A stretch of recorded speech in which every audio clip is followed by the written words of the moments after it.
बात सोचे पूरा देश,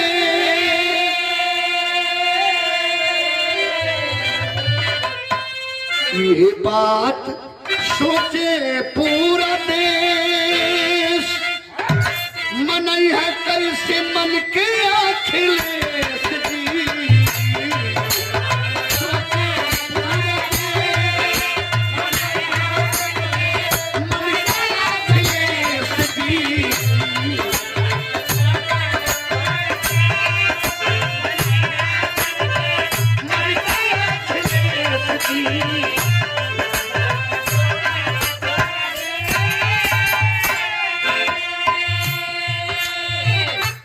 नेताजी नहीं रहे, वह केवल पिता ही नहीं रहे, वह केवल गार्जियन ही नहीं रहे, वह मजबूत स्तंभ रहे।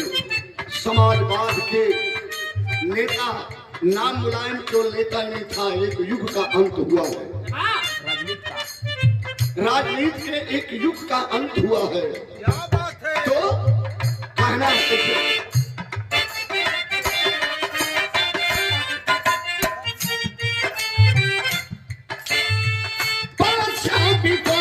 पूरे देशवा के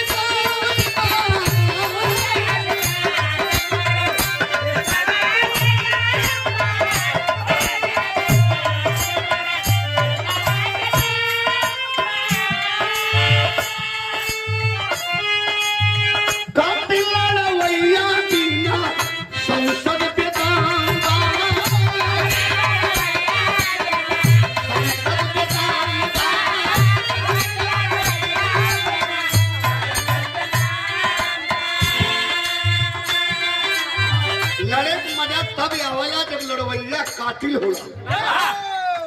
लेकिन आज पूरा सदन में, पूरे संसद में, पूरे सदन में, पूरे संसद में हर दल के दिल में क्या गम है नेताजी के जाने का, क्या गम है बाबू, जरा गौर करिएगा।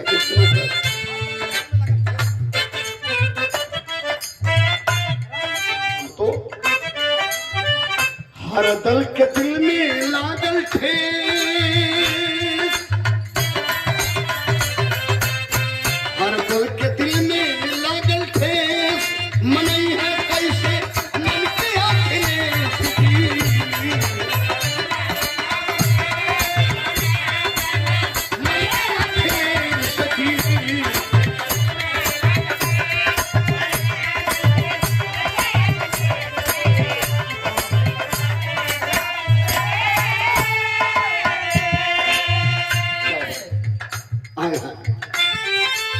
कांग्रेस दल हो, भाजपा का दल हो, बसपा का दल हो, क्या बात है, कोई भी दल हो, पूरे देश की बात कर रहा हूँ।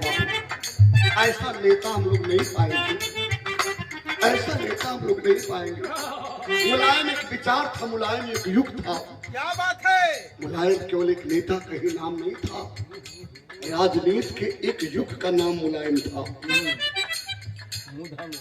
गौर करिएगा, उस युग का 10 अक्टूबर सन 2022 को अंत हुआ। तो समाजवादी पार्टी के राष्ट्रीय अध्यक्ष नेता प्रतिपक्ष माननीय अखिलेश यादव जी के लिए, अखिलेश यादव पे सबकी नजर टिकी है, सबकी नजर टिकी है। क्या कहले बाबू, तब इससे गौर करें। कैसे मास्टर? आ बेटा,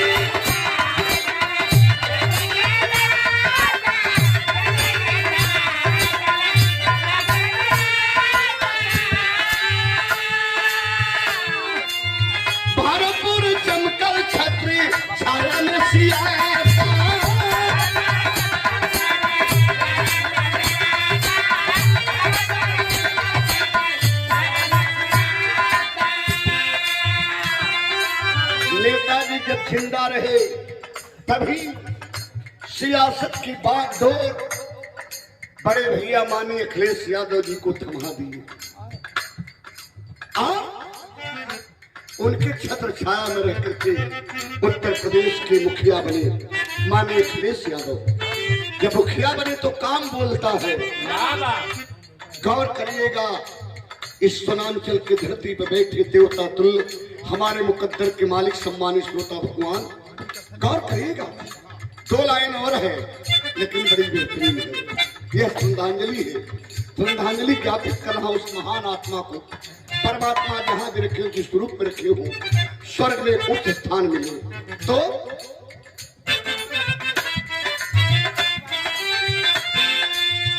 जेकर दीवाना बाप देश हो,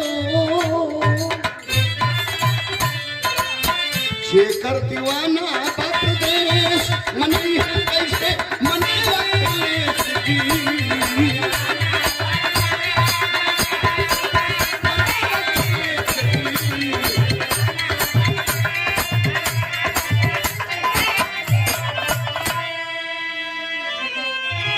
नेताजी रहला तो गम ना रहल, क्योंकि वह संरक्षक रहे। नेताजी रहे तो कम नहीं रहा, वह संरक्षक रहे। लेकिन अब तो पार्टी का बोझ, प्रदेश का बोझ, परिवार का बोझ।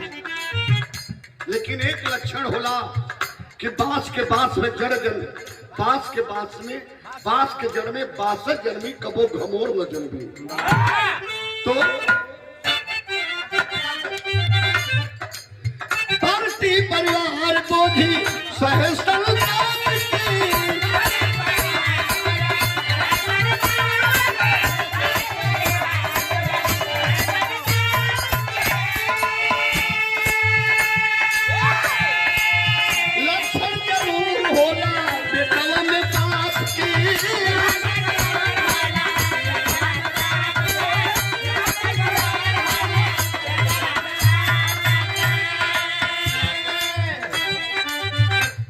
लक्षण बेटा में जरूर होला।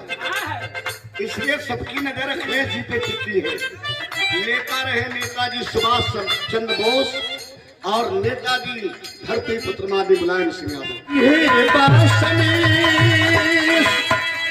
मन है कैसे मन के अखिलेश जी।